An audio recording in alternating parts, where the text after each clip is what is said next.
गीतेतील अध्याय क्रमांक 8 आणि 8व्या अध्यायातील श्लोक क्रमांक 6 या 6व्या श्लोकामध्ये आपल्याला उपदेश करत असताना भगवंत म्हणतात, यम यम वापी स्मरण भावम त्यजत्यन्ते कलेवरम तम तमे यन्ते कोणतेही सदा तद्भाव भावितः। आणि या श्लोकावर भाष्य करत असताना माऊली म्हणतात, तेवी जितेनी अवसरे जे आवडूनी जीवी होय ते मरणाची येणे फार बोलावे। पुढे माऊली म्हणतात, मरणी जयाचे आठवे तो तेची गती ते पावे म्हणून सदा स्मरावे मातेची तोवा।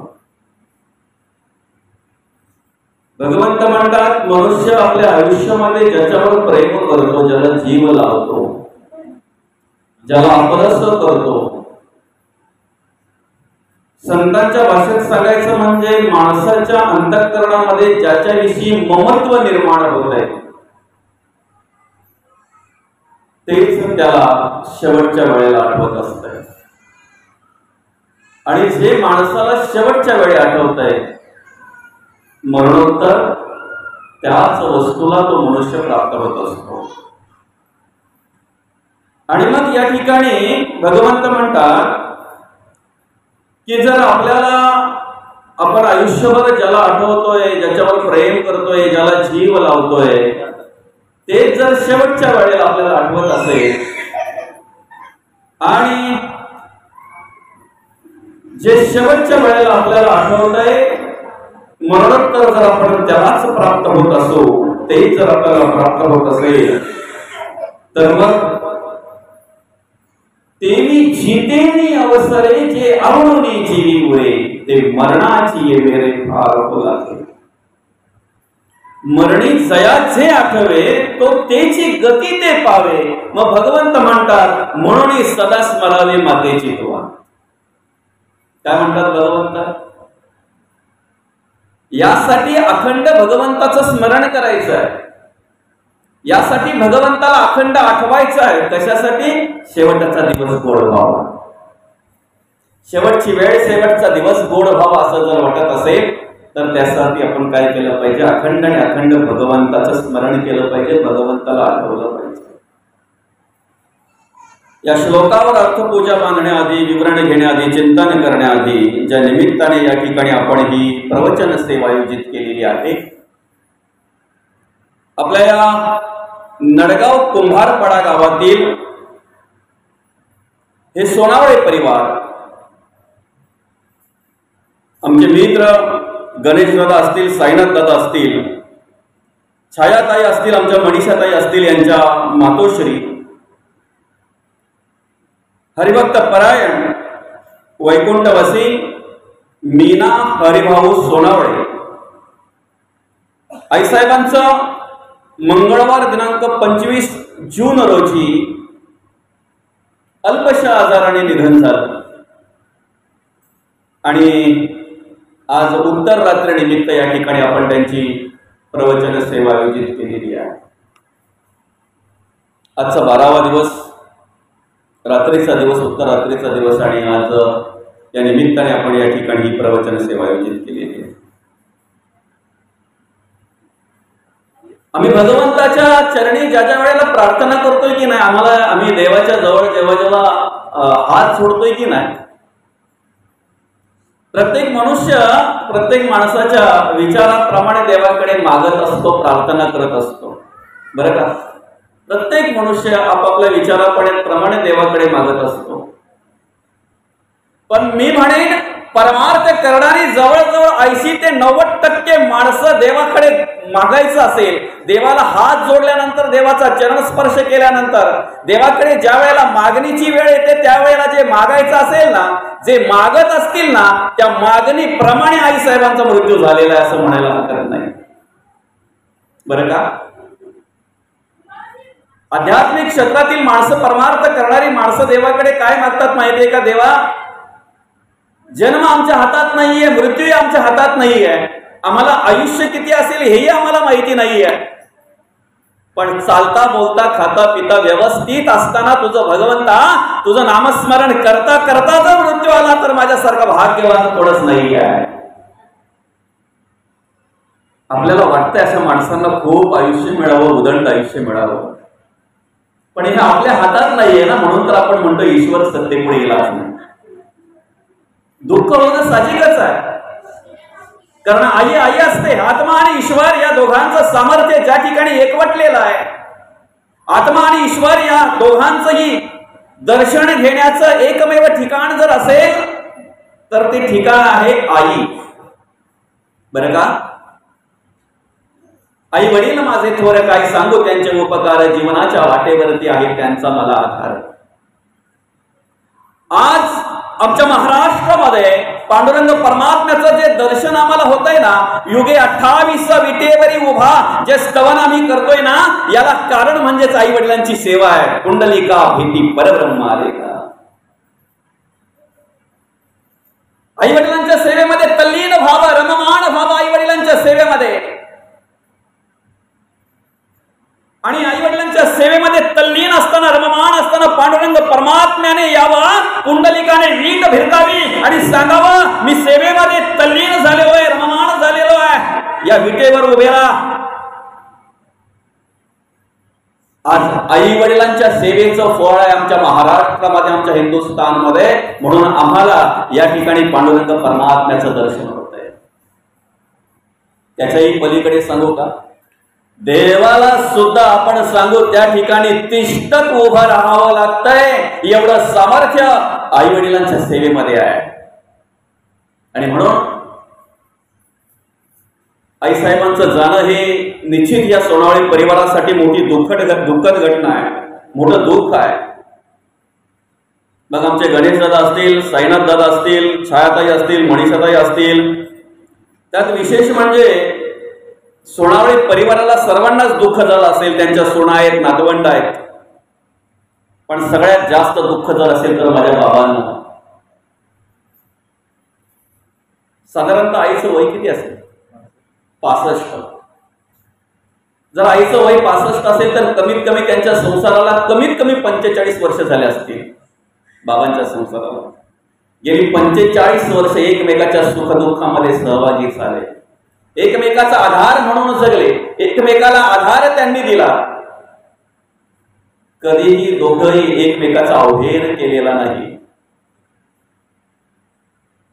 आणि आज ज्या वेळेला एकाएकी ताटातूट होते ना, त्यावेळेला दोन्ही माणसांपैकी एक माणूस ज्या वेळेला जातोय ना, त्यावेळेला राहिलेल्या एक माणसावर काय अवस्था असते, किती दुःख आणि तो दुःखाचा डोंगर कशा प्रकारे असतो, त्याचं वर्णन आपण करू शकत नाही. ते त्यांनाच माहिती असतंय फक्त किती मोठं दुःख झालेलं असतंय ते. असो, जाणं हे प्रत्येकाला आहे. कारण ज्या युगामध्ये, ज्या ठिकाणी आपण जन्माला आलेलो आहोत, ज्या लोकामध्ये आपण जन्माला आलेलो आहोत, त्या लोकांचं नावच आहे मृत्यूलोक.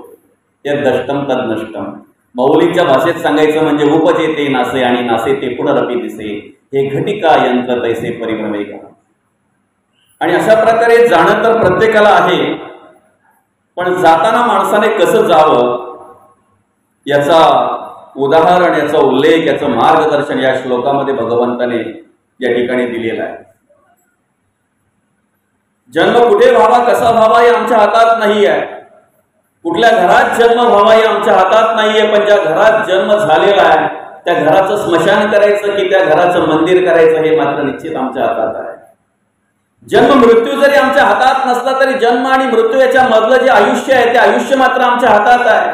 ते कसं जगायचं, कसं राहायचं, कसं वागायचं हे आम्हाला कळलं पाहिजे. मृत्यू ही आमच्या हातात नाहीये. कधी यावा, कसा यावा, कुठे यावा आमच्या हातात नाहीये. असं म्हणतात पूर्वी त्या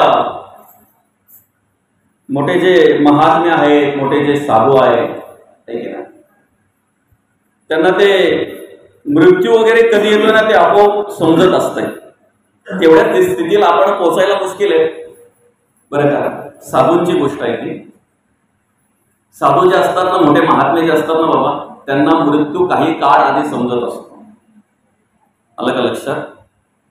साधू कोणाला म्हणतात तर त्याची ओळख करून देताना माऊली ज्ञानेश्वरीमध्ये म्हणतात, मी आणि माझ्या आईची आठवण विसरले जयाचे अंतःकरण पार्थ तोची संन्यासी जाण तोची साधू जाण निश्चयसी निरंतर. मी आणि माझी आईची आठवण विसरले जयाचे अंतःकरण तो साधू. साधूची व्याख्या सांगत असताना संत म्हणतात, जे का रंजले गांजले त्यासी म्हणे जो आपुले तोची साधू ओळखावा देवते त्याची जाण. कुठल्याही प्रकारचा असू द्या, कसाही असू द्या, कसाही असू द्या,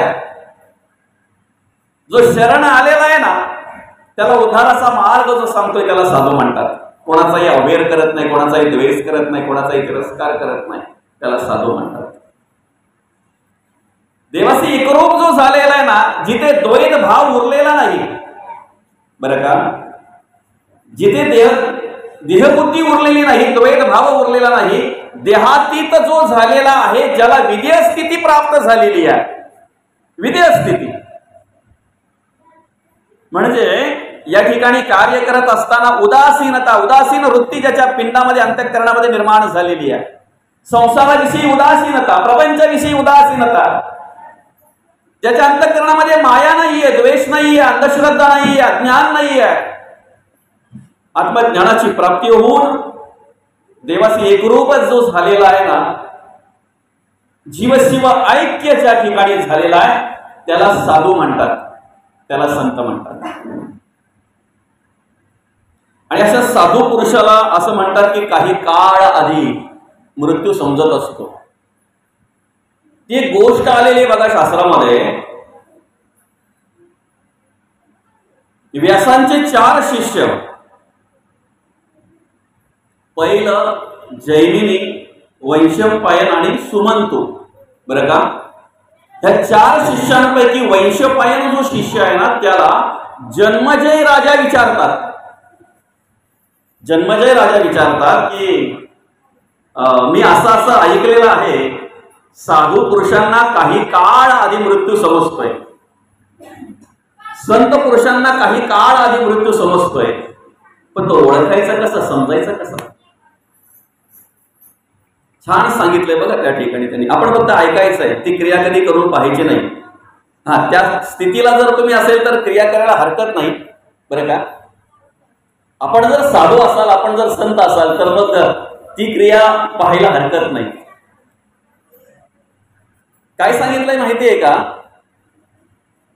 जो साधू पुरुष आहे, जो संत पुरुष आहे, जो देवाशी एकरूप झालेला आहे, विधेय स्थिती निर्माण झालेली आहे, उदासीनता ज्या ठिकाणी निर्माण झालेली आहे, असा साधू पुरुष ज्या वेळेला पूर्वेच्या दिशेने जातो की नाही, सूर्य उगवण्याच्या दिशेने, सूर्य उगवताना म्हणजे पूर्वेला सूर्य उगवलेला आहे, त्याचा प्रकाश पडलेला आहे, आणि पूर्वेच्या दिशेने ज्या वेळेला तो चाललेला आहे त्यावेळेला त्याची सावली कुठल्या दिशेने पडायला पाहिजे, पश्चिमेला पडायला पाहिजे, बरोबर आहे.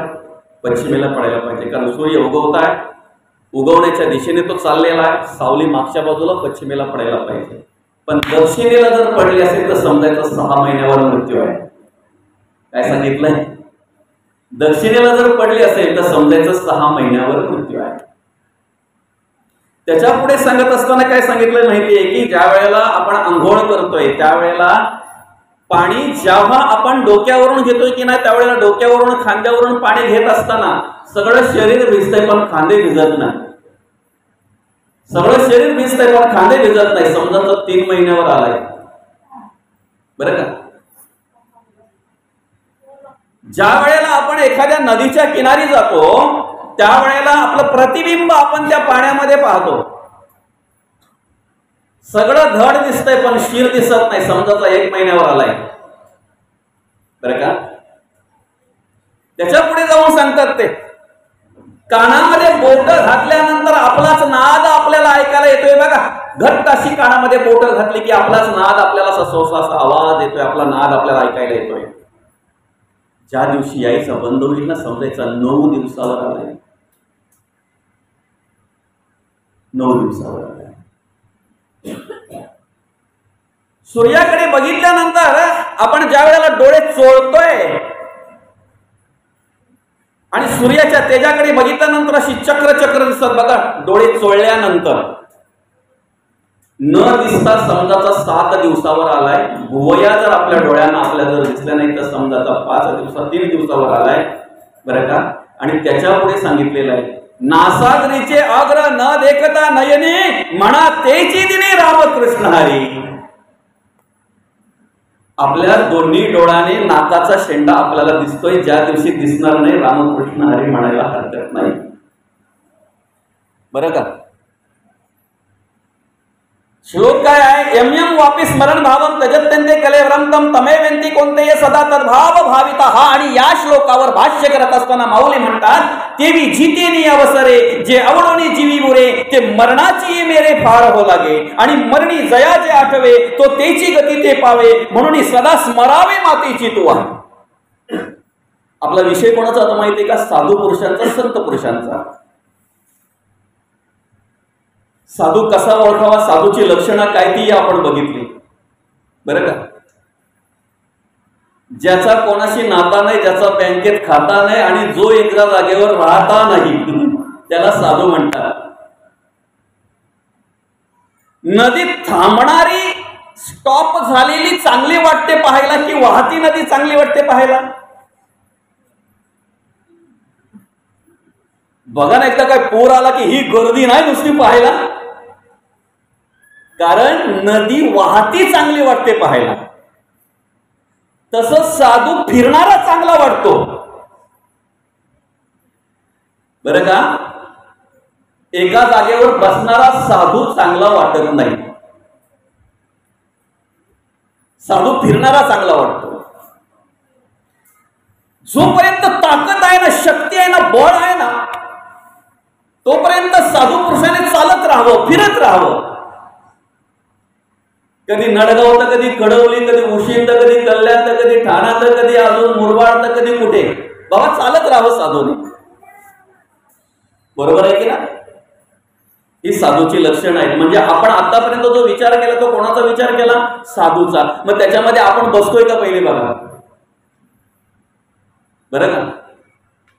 ज्याच्याकडे संतांचे विचार आहेत ना, ज्याच्याकडे धर्माचं कार्य आहे आणि धर्म कार्य करण्याची शक्ती आहे, प्रबल इच्छा आहे त्याची, त्याने चालत राहावं, फिरत राहावं. का तर बघा, एक छोटा दृष्टांत आपण पाहू. ज्या वेळेला ते साधू त्यांच्या साधकांच्या बरोबर एका गावामध्ये गेले, कारण साधू सतत फिरत असतात, त्यांच्या बरोबर साधकही असतात. आता अशा गावामध्ये गेले की ज्या गावामध्ये कधीच हरिनाम सोहळा नाही बाबा, कधी हरिपाठ माहिती नाही, कधी काकडा माहिती नाही, देव कार्य कधीच माहिती नाही, पण तमाशाला गर्दी, अरे बाप रे. नाटकाला तर गर्दी, काहीतरी वेगळं असं पाहण्यासारखं आलं ना, असं मनोरंजनाचं काही आलं ना, तुटून पडायची सगळी. हळदीना गर्दी बघाल तर बाप रे, रेकॉर्ड ब्रेक. पण सत्कार्य, धर्माचं कार्य, देवाचं कार्य कधीच पाहायला मिळत नव्हतं. आता अशा ठिकाणी जर साधू गेले तर त्यांचा पाहुणचार कसा झाला असेल बरं. आपल्या घरी कुठला पाहुणा आल्यानंतर आपल्याला आनंद वाटतो, त्याच्यावरून आपण समजा की त्या गावात साधू गेल्यानंतर त्यांना काय वाटलं असेल. परमार्थिक विचाराची माणसं जी आहेत ना, त्यांच्या घरी ज्या वेळेला परमार्थिक विचाराची माणसं येतात ना पाहुणे, त्यावेळेला त्यांना खूप आनंद वाटत असतो. पण लावालावी करणारे, द्वेष करणारे, मत्सर करणारे, तिरस्कार करणारे, अख्ख्या गावाचा खलबत घेऊन येणारे असे जेव्हा येतात ना, त्यावेळेला त्यांचा तिरस्कार केला जातो. त्यावेळेला नाही, येतील तर बरे होतील असं वाटतंय त्यांना, प्रामाणिकपणे वाटत असते. आता हे साधू पुरुष अशा गावात गेले शिष्यांना घेऊन, त्यांच्या साधकांना घेऊन, का ज्या गावामध्ये देवाचं काही म्हणजे देव कार्याचं काही माहितीच नाही. गावात गेल्याबरोबर त्या लोकांनी सांगितलं तुमचं कामच नाही ते. अरे पण आम्हाला 2 दिवस तरी राहू दे, आमचे विचार तरी ऐकून घ्या, आम्हाला गरजच नाही ना तुमच्या विचारांची. तुम्हाला 2 दिवस राहायला जागा तरी कुठे येते, राहूनच देत नाही, थांबूनच देत नाही. शेवटी हात जोडले त्यांना आणि ते साधू आणि ते साधक गावाच्या बाहेर निघाले. गावाच्या बाहेर गेल्यानंतर त्या ग्रामस्थांकडे बघितलं, गावाकडे बघितलं आणि त्या साधू पुरुषांनी त्यांच्याकडे बघितल्यानंतर काय बोलले माहितीये? हात जोडले त्याला आणि सांगितलं तुमच्या गावात तुमची भरभराटी हो, तुमच्या गावातच तुमची भरभराटी हो, भरभराटी हो.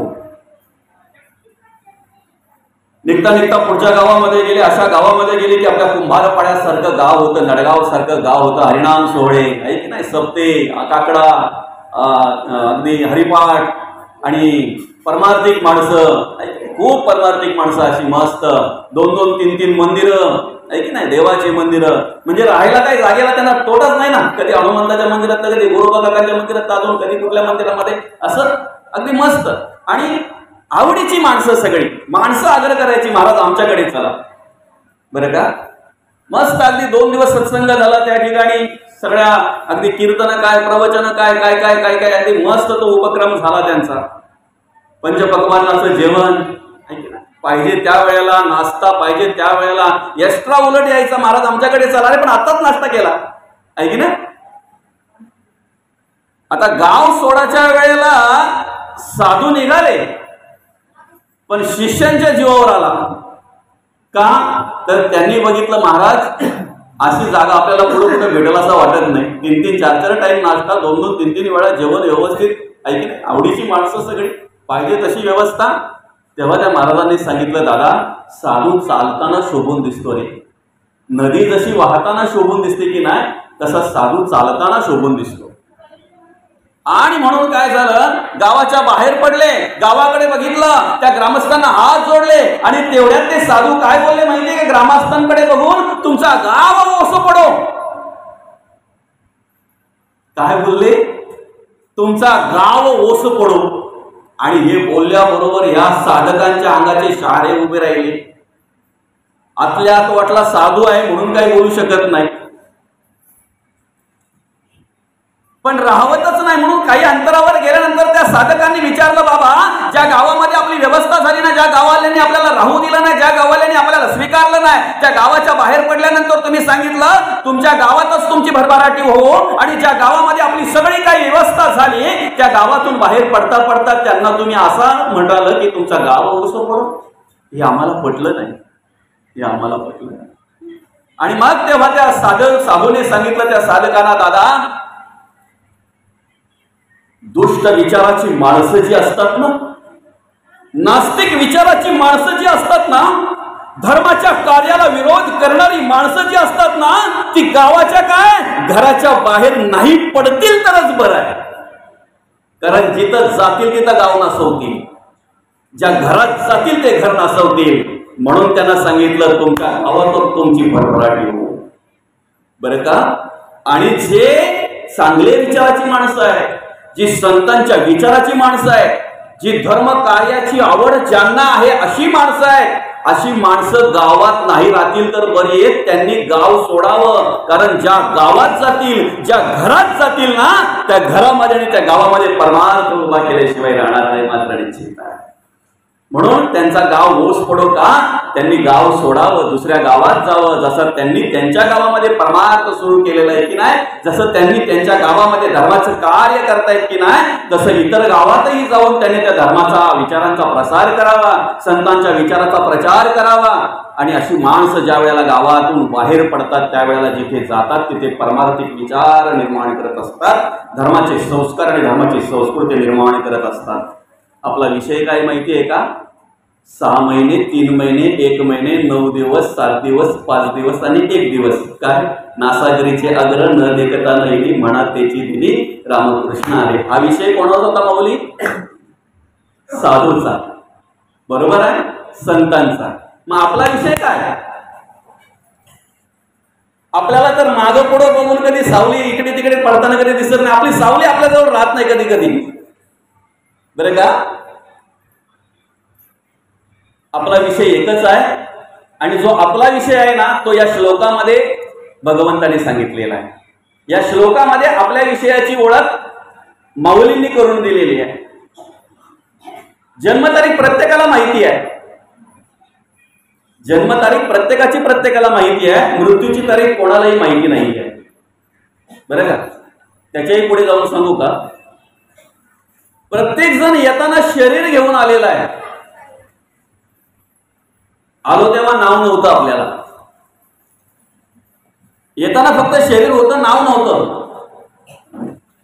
जसा जसा मोठा झालो तशी तशी नावं ठेवणारी पण भेटली ना, नावं देणारी पण भेटली बरं का. नावं देणारी भेटली का माणूस लय खुश होतो, पण नावं ठेवणारी भेटली का माणूस नाराज होतो. पण सांगू का, नावं ठेवणारी जर भेटली तर नाराज व्हायचं नाही, आणि नावं देणारी जर भेटली तर ओरडून जायचं नाही, त्याचा अभिमान अंगी आणायचा नाही. आणि ही कला ज्याला जमते ना तोच आपल्या आयुष्यामध्ये यशस्वी होतो. बरं का, तोच आपल्या आयुष्यामध्ये यशस्वी होतो. मग आम्हाला आयुष्य किती आहे ते माहिती नाही, आमचा मृत्यू कधी आहे ते माहिती नाही आहे. जर माहिती नाही आहे तर एवढं तरी माहिती आहे ना का आहे म्हणून एवढा तरी विश्वास आहे ना. राजा असता मृत्यूवाला लक्ष कोटी कबूल झाला तरी सोडीना तयाला मृत्यू काही. जगद्गुरु तुकोबा म्हणतात, नाशिवंत देह जाणार सकळ आयुष्य खातो काळ सावधान. देह जाईल जाईल याशी काळ बा खाईल. देह जाईल, बरं का. या हिंदुस्थानमध्ये अनेक माता होऊन गेल्या, ज्यांनी आपल्या मुलांवर संस्कार केले, ज्यांनी आपल्या मुलांना चांगलं घडवलं वाढवलं आणि चांगल्या प्रकारे त्यांना कर्माचरणामध्ये उभे केले. अशा अनेक माता होऊन गेल्या. त्यापैकी एक म्हणजे मदालसा माता.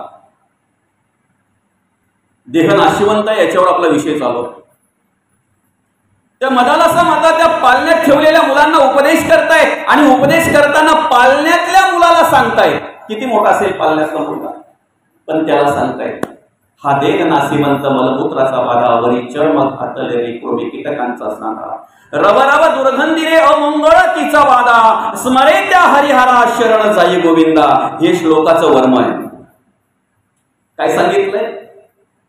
मरणी जयाचे आठवे तो तेची गती ते पावे, म्हणून सदा स्मरावे मातेची तुवा.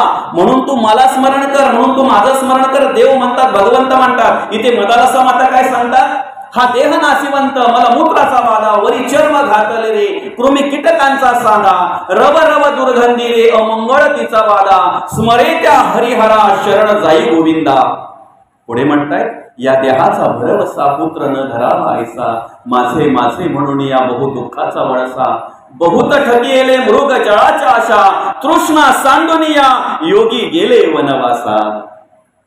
म्हणून हा देह नाशिवंत मलमूत्राचा. जन्म आपल्या हातात नाही, मृत्यू आपल्या हातात नाही. मृत्यू कधी आहे माहिती नाही, फक्त विश्वास पाहिजे आहे मला एक दिवस जायचं आहे. या जीवनामध्ये जगत असताना, आयुष्यामध्ये कार्य करत असताना 4 गोष्टी कधीच विसरू नका. 4 गोष्टींचं स्मरण ठेवलं पाहिजे. एक पहिली म्हणजे मला ज्या भगवंताने जन्माला घातलेला आहे, मला ज्या भगवंताने कान नाक त्वचा डोळा जीभ सगळी इंद्रिय व्यवस्थित दिलेली आहेत, चालण्याची ताकद दिलेली आहे, काम करण्याची ताकद दिलेली आहे, पाहण्याची ताकद दिलेली आहे, सगळं कार्य करण्यासाठी ज्याने सामर्थ्य दिलेलं आहे, आणि जो आत्मा म्हणून निर्गुण स्थितीमध्ये माझ्या अंतःकरणामध्ये कार्य करतोय, त्या देवाला कधी विसरू नका. ज्यांच्यामुळे हे जग पाहतोय ना आपण, हे जग ज्यांच्यामुळे अनुभवतोय ना आपण, आपल्याला जन्माला घालताना स्वतःच्या जीवाचा विचार न करणारी ती माता. बाळांत म्हणतात त्याला, बाळ किंवा अंत. बाळ देताना कदाचित अंतही होऊ शकतो.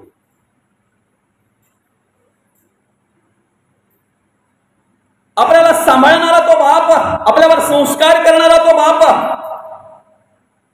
एक देवाला विसरू नका, दुसरं आई वडिलांना विसरू नका, आणि या दोघांची सांगड घालून या दोघांची सेवा करण्यासाठी सामर्थ्य देणारे, उपदेश करणारे, वाङ्मयाच्या रूपाने आपल्या बरोबर असणारे, आपल्या हृदयात असणारे, त्यांच्या विचाराच्या रूपाने आपल्याला उपदेश करणारे संतांना कधी विसरू नका.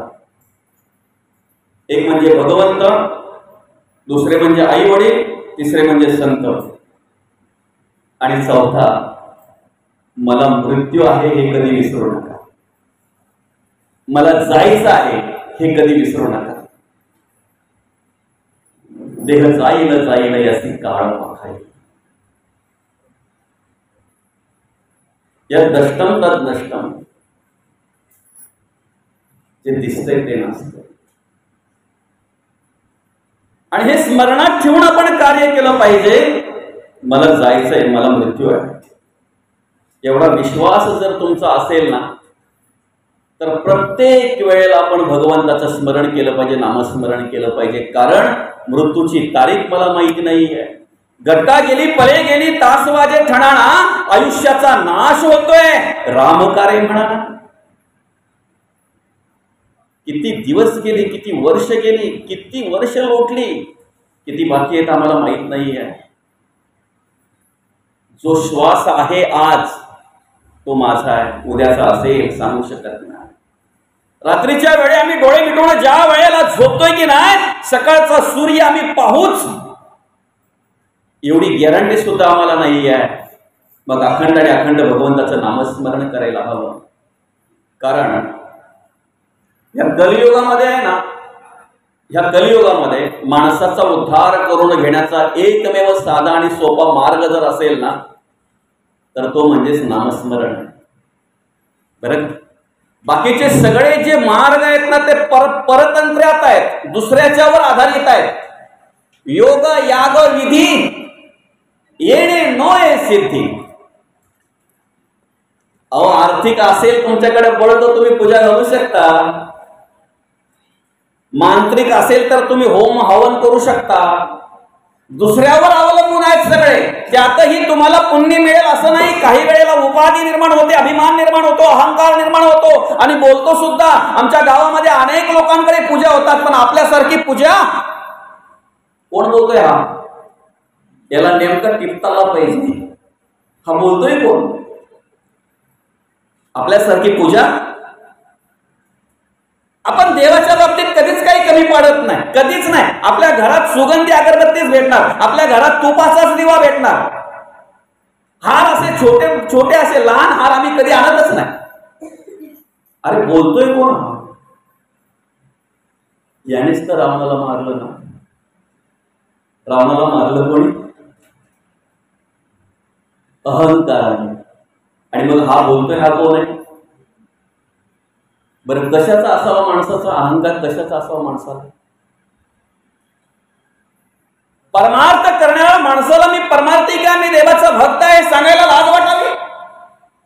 मी वैष्णव आहे, मी वारकरी आहे, मी अमुक अमुक देवाची भक्ती करतो, मी अमुक अमुक देवाचं नामस्मरण करतोय.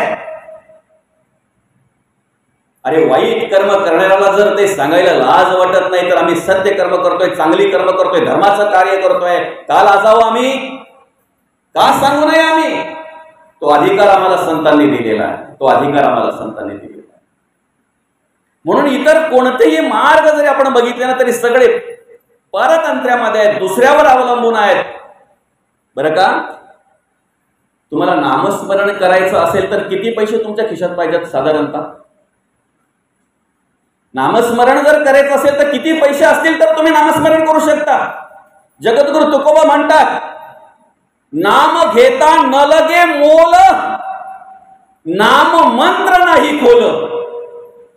त्यात पण अडकवू नका, गुतवू नका त्याच्यात पण तंगडीत तंगडी. बरं का? कशी माहितीये? दोची अक्षरांचे काम उच्चारावे राम राम. तुम्ही कुठल्याही शास्त्राचा अभ्यास करा, कुठल्याही पुराणाचा अभ्यास करा, कुठल्याही ग्रंथाचा अभ्यास करा, नाही तर कुठल्याही संतांचा अभ्यास करा. सगळ्या संतांनी सर्वश्रेष्ठ ह्या कलियुगामध्ये सोपा आणि साधा उपाय जर सांगितला असेल तर नामस्मरण. हरिपाठाचा पहिला अभंग आम्हाला सांगतोय, देवाची येद्वारी उभा क्षणभरी, त्याने मुक्ती चारही साधियल्या. सलोकता, समीपता, स्वरूपता आणि साईज्योता ह्या चारही मुक्ती तुम्हाला प्राप्त करून देण्याचा अधिकार कशामध्ये आहे? नामामध्ये आहे. म्हणून हरी मुखे म्हणा, हरी मुखे म्हणा, पुण्याची गणना कोण करी. म्हणून आम्ही अखंड नामस्मरण केलं पाहिजे. त्यासाठी काय इतरांची वाट पाहायची गरज नाहीये. कोणतरी येईल आणि मग मी बसेल, त्यासाठी काय असं वेगळ्या प्रकारचं आसनच घातलं पाहिजे असं पण काही नाहीये. काम करता करता नामस्मरण करा. त्यासाठी काय मुहूर्त पाहायची गरज नाहीये. कुठल्या मुहूर्तावर नामस्मरण करावं? मी म्हणेन, ज्याला ज्याच्या अंतःकरणामध्ये देवाचं कार्य करण्याची इच्छा ज्या वेळेला झालेली आहे ना, ती वेळ त्याच्यासाठी शुभ आहे. काही पंचांग करायची गरज नाही, काही शुभ मुहूर्त पाहायची गरज नाहीये.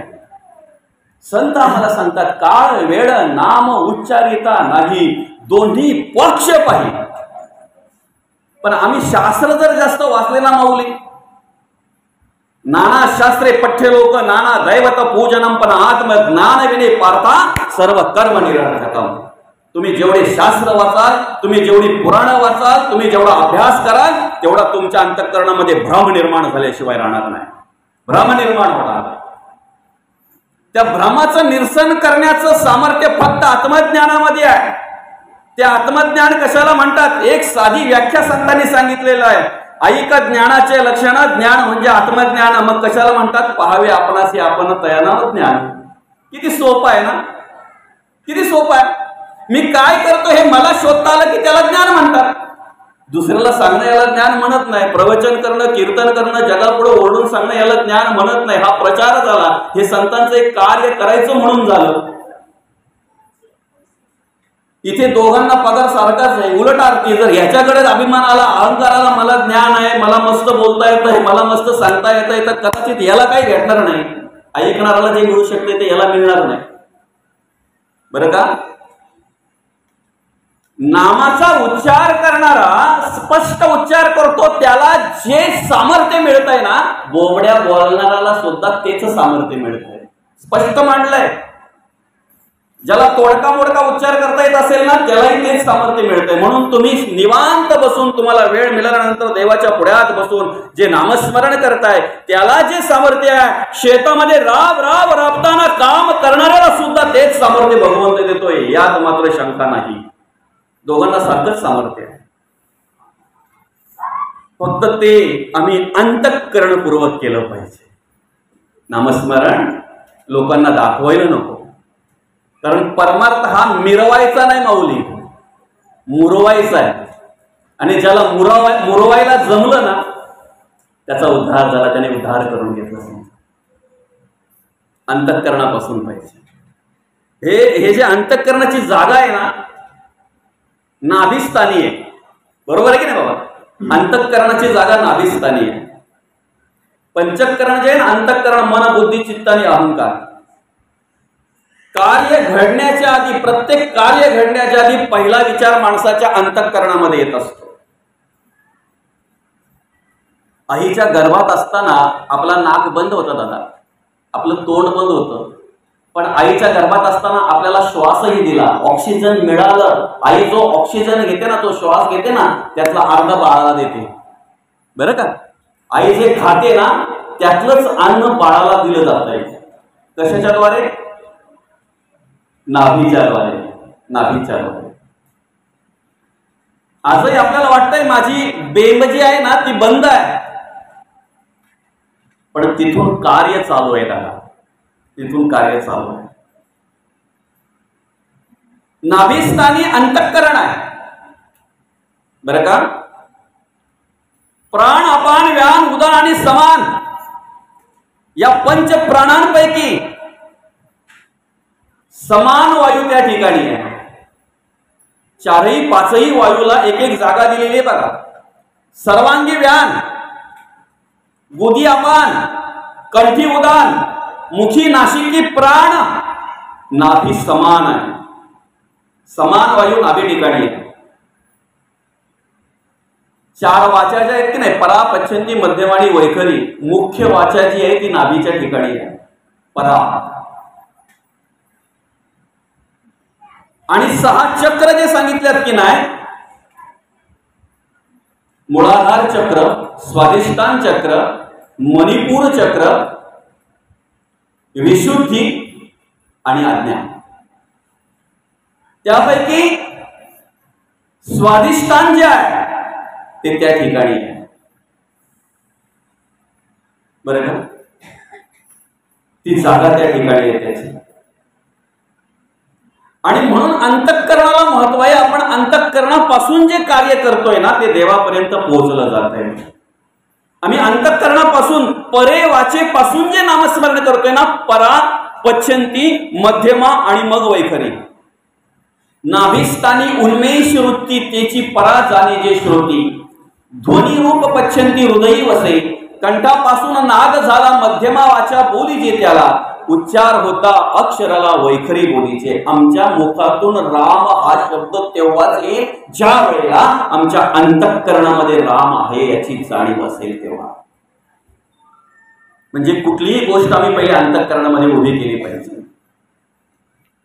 ज्या वेळेला परमार्थ करत असताना, भक्ती करत असताना, देवाचं कार्य करत असताना आम्ही आमचं अंतःकरण शोधतोय ना, सकाळी उठल्याबरोबर प्रत्येक गृहिणी, बरं का, प्रत्येक माझी आई ताई काय करते माहितीये का? घर स्वच्छ करायचं काम करतं, घरातला कचरा काढायचं काम करतं, घरात जरा सुद्धा कचरा ठेवत नाही. सगळा कचरा एका पिशवीमध्ये भरते किंवा डस्टबिन आपण म्हणतोय, डबा असतो त्याच्यामध्ये भरते आणि मग पोरांना सांगते, पोराओ कचऱ्यावाला आला का मग मला आवाज द्या. हा काय म्हणते? कचऱ्यावाला खरा कोण? मग कचरा गोळा करून नेऊन टाकणारा का कचरा करणारा?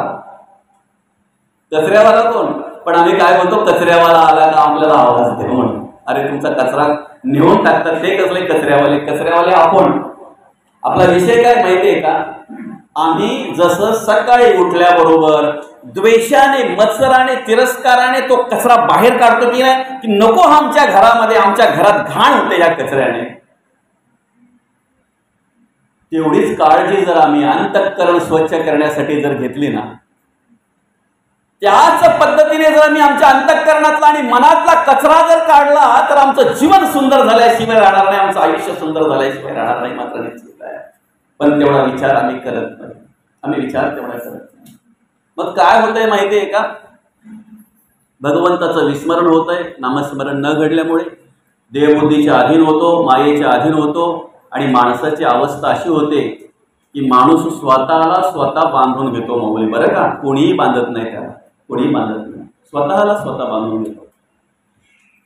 फक्त आमचा पाहण्याचा दृष्टिकोन वेगळा असतो. तो श्रीमंत आहे, हा गरीब आहे. देवाच्या दृष्टीने सगळी सारखीच आहे. श्रीमंत असो वा गरीब असो, देवाच्या दृष्टीने सगळी सारखीच आहे. तुम्ही मायेच्या अधीन जर असाल तर श्रीमंत असा नाही तर गरीब असा, तुम्ही अडकलेलेच आहात ना, बंधनातच आहात ना तुम्ही. तुम्ही जर देहबुद्धीच्या अधीन असाल, अज्ञानाच्या अधीन असाल, अंधश्रद्धेच्या अधीन जर असाल तर तुम्ही श्रीमंत असावा, गरीब असा, संतांच्या दृष्टीने तुमची लेवल सारखीच आहे. एकाच मादीचे दोन पोपट ज्या वेळेला त्या डोलीतून काढले, एकाने पकडून नेले, नेल्यानंतर काय झालं, घरी नेले, मस्त त्यांना खाय प्यायला घातलं, मोठे झाले, त्यांना पंख फुटले, आता उडून जाणार. तेवढ्यात त्याने काय केलं, दोन पिंजरे आणले मस्त. एका पोपटाला लोखंडाच्या तारांच्या पिंजऱ्यामध्ये ठेवलं आणि दुसऱ्या पोपटाला सोन्याच्या पिंजऱ्यामध्ये ठेवलं. बरं का, त्याच्याकडे ज्या वेळेला एक पाहुणा आला ना, त्यावेळेला त्या पाहुण्याने त्या लोखंडाच्या तारांच्या पिंजऱ्यात असलेल्या पोपटाला विचारलं, दादा कसं वाटतं रे तुला?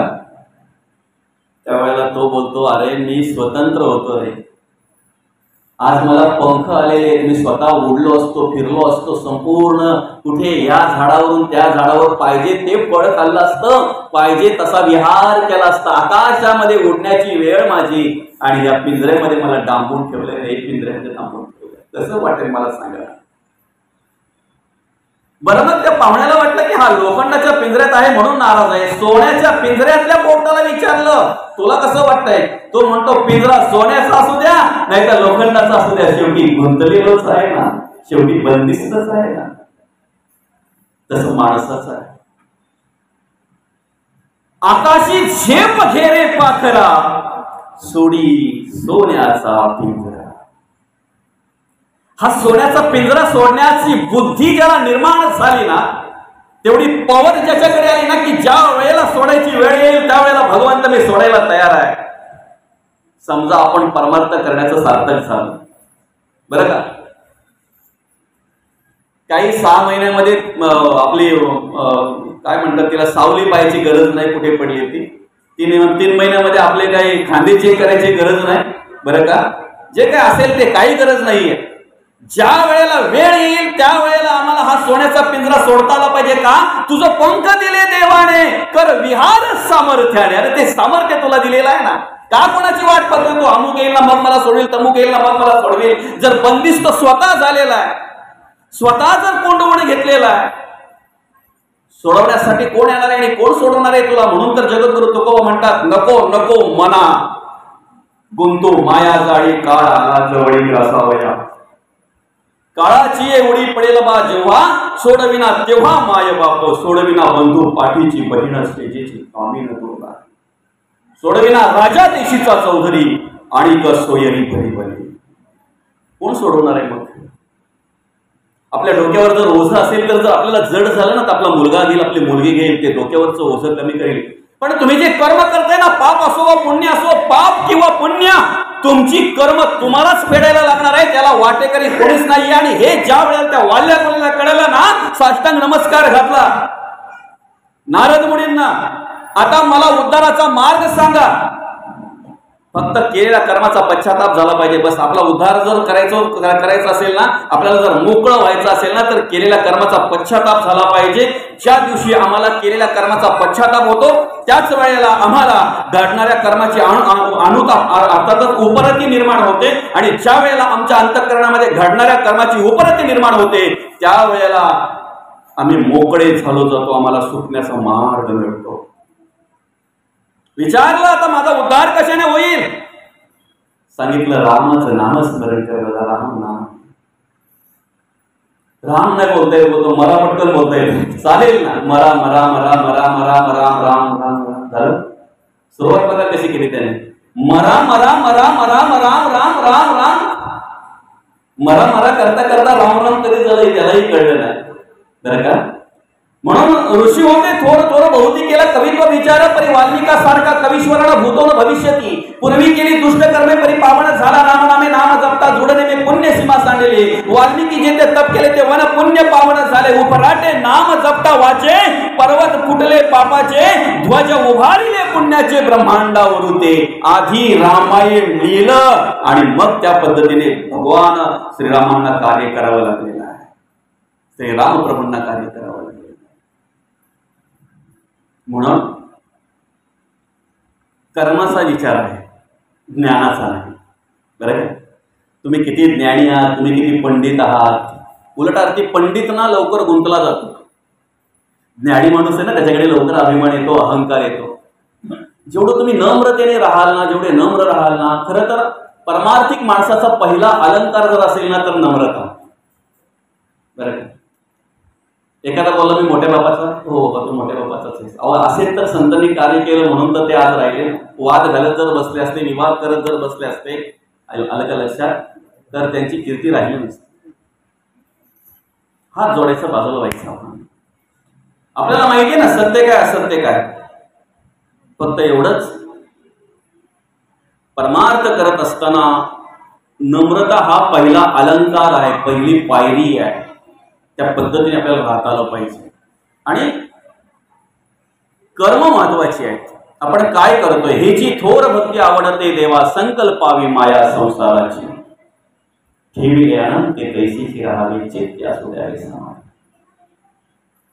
कर्म कोणालाही चुकत नाही. कर्म आहेत ना सर्वांगामध्ये बाण टोचलेले असताना त्याच्या वेदना सहन करणारे भीष्माचार्य गेली 6 महिने ते वेदना सहन करतायत. 1-2 दिवस ना, 1-2 महिना नाही, 6 महिने. भीष्माचार्य सर्वांगामध्ये बाण टोचलेले आणि विचार करतायत माझ्याकडून असं कुठलं पाप घडलं. गेली 6 महिने ह्या वेदना मला सहन करावे लागलेले आहेत. मी वेदना सहन करतोय गेली 6 महिने. त्याची ती अवस्था बघितली. भगवंत त्यांच्या जवळ आले. जवळ आलेल्या भगवंतांना बघितल्यानंतर भीष्माचार्यांच्या डोळ्यामध्ये अश्रू आले. आतल्या भीष्माचार्य भगवंतांना पाहून म्हणतायत देवा हात जोडायची इच्छा आहे. हात जोडावंसं वाटतात देवा, पण हातामध्ये बाण आहे, काय जोडणार, कसे जोडणार. मी उभं राहून उठून तुमच्या चरणावर येऊन पडावं असं वाटतंय, चरण स्पर्श करावा, तुमच्या पाया पडावं असं वाटतंय, पण सर्वांगामध्ये बाण आहे देवा, मी कसं तुमच्या चरणावर पडणार, कसं तुमच्या पाया पडणार.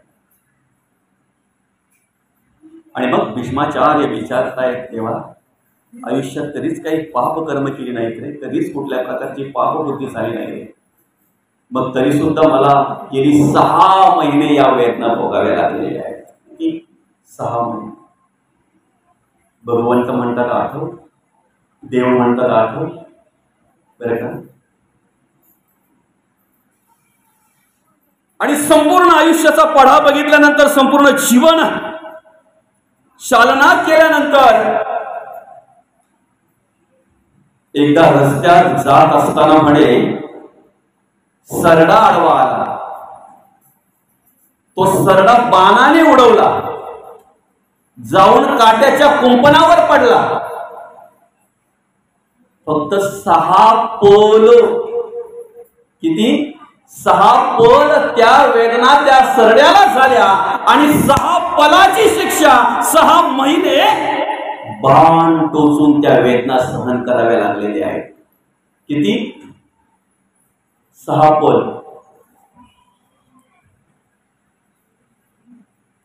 थोडक्यात गणित पाहू ते आपण, बरं का?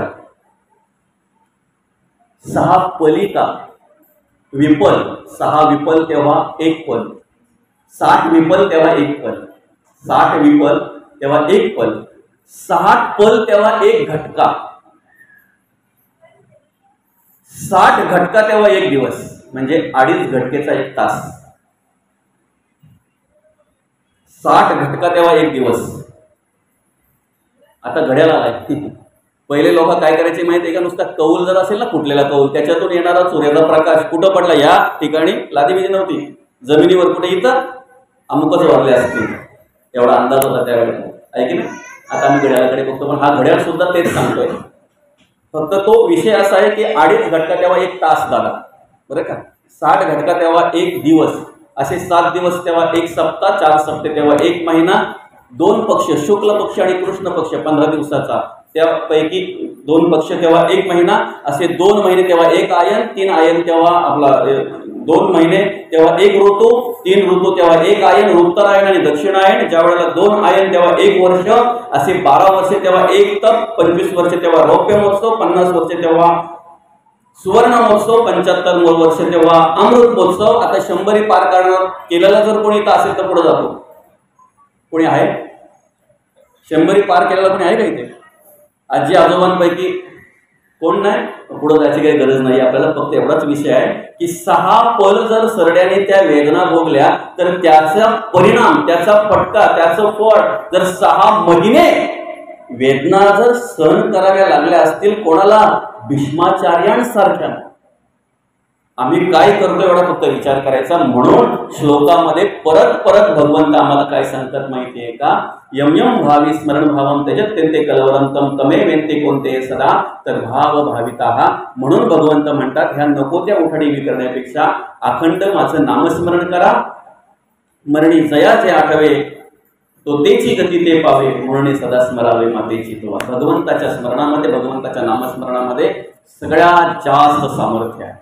तुम्हाला कुठली वासना त्रास देते, तुम्हाला कुठला विषय त्रास देतो, तुम्हाला कुठल्या प्रकारचा विचार त्रास देतो, तुमच्याकडे कुठल्या प्रकारची मानसिक बुद्धी तुमची भ्रमिष्ट झाले की काय झाले, सगळं बाजूला ठेवा. भगवंताचं नामस्मरण करा. सगळ्यावर उपाय एकच आहे, देवाचं नामस्मरण. किती वेळ करावं? काही मर्यादा? माऊली म्हणतात रिकामा अर्ध घडी राहून. काय म्हणतात माऊली? रिकामा अर्ध घडी राहून, आहे की नाही? आणि उद्धाराचा मार्ग आहे नामस्मरण. आम्ही म्हणतो कलियुग आहे, सगळा बदललेला आहे, बोलतोय की नाही? सगळं बदललं, आता काय नाही राहिलं पहिल्यासारखं. अंतःकरणपूर्वक जर विचार केला तर नक्की काय बदलले हो? बदलले काय? पृथ्वी बदलली? पृथ्वी बदलली म्हणावी तर सत्ययुगातलं कार्य भगवंताचं आजही आम्हाला त्या पृथ्वीवर पाहायला मिळतंय. त्रेतायुगामध्ये भगवान श्रीकृष्णांनी केलेलं कार्य आजही आम्हाला पृथ्वीवर पाहायला मिळत आहे. द्वापारामध्ये केलेलं कार्य भगवान श्रीकृष्णांनी आजही आम्हाला पाहायला मिळतंय. पांडवकालीन मंदिरं कितीतरी ठिकाणी आम्हाला पाहायला मिळतात.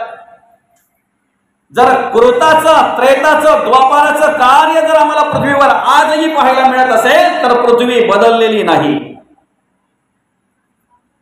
तिन्ही युगे ज्या सूर्याने प्रकाश दिला तोच सूर्य आज आम्हाला प्रकाश देतोय.